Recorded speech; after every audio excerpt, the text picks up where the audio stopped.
obrany Fereš, Dedík. Táto dvojica srdnato bojuje proti ním Kjolmen. Nóri už v závere svojho striedania, na ľade je stále ich elitný útok. No a pásma, kam už smeroval aj Tomáš Selič. Šimkovo nastrelenie, Nóri znovu zatlačený, dobrá práca Šromovského, Šimko. Má tam Seliča, ale stále s pukom, tento náš kapitán. Selič. Dobré posúvanie puku a dobrá rotácia. Toca natlačil do zakončenia, ale neskóroval. Hokejista, ktorý pravidelne nastupuje v drese Spišskej Novej Vsi v Tip Sport Lige. Šimkova, dobrá prihrávka, zakončenie.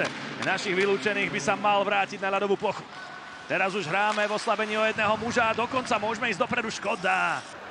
Nemci sa zdali byť aktívnejší v úvodných 10, možno 15 minútach. Ale potom zjavne Dandysovci prepli na vyšší rýchlostný stupeň a razom sme začali byť dominantní. Výsledok k tomu priebehu aj zodpoveda. Prvkom pre tento duel. Teraz dobrá práca Tomáša Dedíka, ktorý ukludnil hru. Minúta a pol. Brancovia pomáhajú Golmanovi Čelkovi v predbránkovom priestore. Hneď čistia ten priestor. Veľmi dobrá práca našich z pohľadu defenzívy. Ale myslím si, že meno Max Melicherik sa nám oplatí. Vriť si do pamäte, teraz sa nám chcel vriť do zápasového diania Tomáš Dedík, ktorý tam bol vo veľmi výhodnej pozícii.